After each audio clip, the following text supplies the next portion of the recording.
Shanghai ताउन तंजीम का इजलास 15 से 16 अक्टूबर को इस्लामाबाद में होगा। इजलास में 8 ममालिक की आला शख्सियात शिरकत करेंगी। SCO का क़याम 2001 में अमल में आया। तंजीम का मकसद खत्ते में सियासी, इक़्तिसादी और सिक्योरिटी ताउन को फ़रोग़ देना है।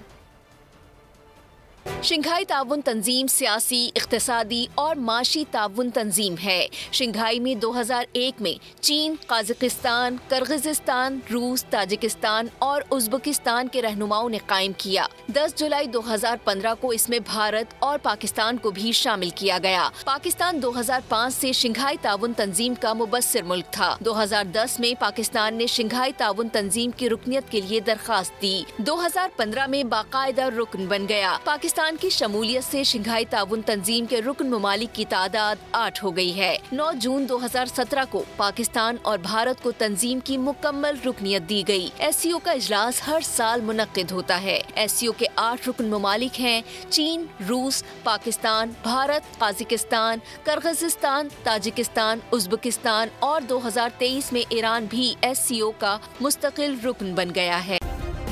सब्सक्राइब करें और बेल दबाएं ताकि कोई खबर रह न जाए।